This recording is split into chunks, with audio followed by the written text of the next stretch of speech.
সুন্দরভাবে শুরু করলেও সব সম্পর্ক সুন্দর থাকে না। একসঙ্গে একাধিক পুরুষের সঙ্গে সম্পর্ক রাখতে পছন্দ করেন এমন নারীর সংখ্যা দিন দিন বেড়েই চলছে। আর তাই বিশ্বস্ত জীবনসঙ্গী খোঁজা হয়ে পড়েছে কঠিন। সুন্দরভাবে জীবন কাটাতে সৎ ও চরিত্রবান সঙ্গী নির্বাচনের বিকল্প নেই। কিন্তু কিভাবে বুঝবেন আপনার ভালোবাসার নারীটি সৎ নাকি চরিত্রহীন? চলুন জেনে নিই চরিত্রহীন নারী চেনার উপায়। চরিত্রহীন নারী চেনার জন্য অবশ্যই আজকের সম্পূর্ণ ভিডিওটি মনোযোগ সহকারে দেখবেন এবং ভিডিওটি ভালো লাগলে অবশ্যই ভিডিওটিতে একটি লাইক দিবেন। মেয়েদের সবথেকে বড় সম্পদ হলো তাদের চরিত্র। কোনো মেয়ে যদি দেখতে খারাপ হয় তাতে তার সংসারের কোনো ক্ষতি হয় না, কিন্তু যদি তার চরিত্র খারাপ হয় তাহলে তার সংসার ধর্ম সব শেষ হয়ে যায়। তার সাথে সাথে সেই মেয়েকে যে বিয়ে করবে তার জীবনও শেষ হয়ে যায়। তাই বিয়ের আগেই মেয়ের চরিত্র সম্পর্কে জেনে বিয়ে করা উচিত। কিন্তু একটা মেয়ে চরিত্রহীন কিনা বাইরে থেকে দেখে বুঝবেন কিভাবে? তাই আপনাকে মেনে চলতে হবে কিছু কথা। ভালো ভদ্রমেয়েরা সমাজের জন্য ও তার পরিবারের জন্য গর্বের কারণ হতে পারে, আবার কোনো খারাপ মেয়ে হতে পারে দুর্ভাগ্যের কারণ। অনেক গুরুজনেরা বলেছেন কিভাবে সৎ ও অসৎ চরিত্রের মেয়ে চেনা যায়। একাধিক পুরুষের সঙ্গে সম্পর্ক করা মেয়েরা কখনোই ভালো হয় না। তারা একজনের সঙ্গে থাকে আর মনে মনে চিন্তা করে অন্যজনের। এই ধরনের মেয়েরা ছেলেদের জন্য খুব খারাপ সময় বয়ে আনে। এই ধরনের মেয়েরা চরিত্রগত দিক থেকে একদম ভালো হয় না। চরিত্রহীন নারীরা লোভী প্রকৃতির হয়ে থাকে। এরা নিজেদের কিছু উদ্দেশ্য সাধনের জন্য ছেলেদের সাথে সম্পর্ক করে। এদের জীবনে বন্ধু বান্ধব ও সঙ্গী অনেক থাকে, কিন্তু প্রকৃত বন্ধু কেউই থাকে না। কদিন পরপরেই এদের সঙ্গী বদল হয়, আজ একজন তো কাল অন্য একজন।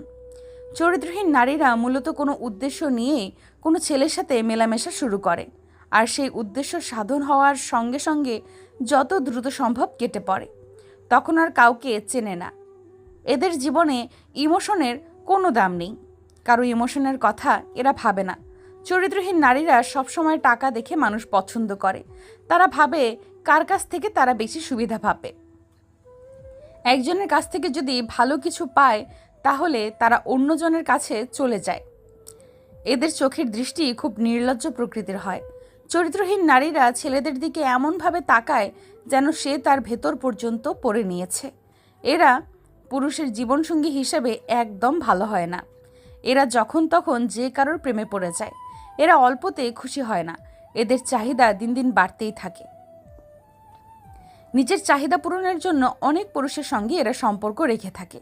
আবার অনেক মেয়ে আছে অনেকগুলো ফেসবুক, হোয়াটসঅ্যাপ, ইমো অ্যাকাউন্ট ব্যবহার করে।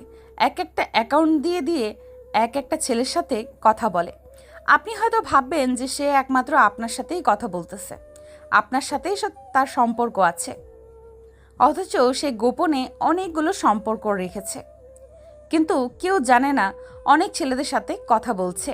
আপনি ছাড়াও অনেক মানুষ আছে তার, তবুও সে নিজেকে সিঙ্গেল বলে বেড়াচ্ছে। এদের থেকে সবসময় সাবধানে থাকবেন। একটা ছেলের জীবন নষ্ট করার জন্য একটা ছলনাময়ী 12 ভাতারি নারী যথেষ্ট। তাই সবসময় চেষ্টা করবেন এইসব নারীদের কাছ থেকে নিজেকে দূরে রাখার। আর অবশ্যই কখনোই চরিত্রহীন নারীকে বিয়ে করবেন না। অনেক গুরুজনেরা বলেছেন যে ব্যক্তি বিবাহ করে জিততে পারেন তার জীবন চলে যায় জিততে জিততে। আবার কোনো পুরুষ যদি বিবাহ করে ঠকে যায় তাহলে তার জীবনটা চলে যায় ঠকতে ঠকতে। তাই বিবাহ করার ক্ষেত্রে কোনো পরিমাণে কম্প্রোমাইজ করবেন না। সম্পূর্ণ ভিডিওটি মনোযোগ সহকারে দেখার জন্য আপনাকে অসংখ্য ধন্যবাদ। পরবর্তী ভিডিওটি দেখার জন্য অবশ্যই আমাদের চ্যানেলটি সাবস্ক্রাইব করে রাখবেন।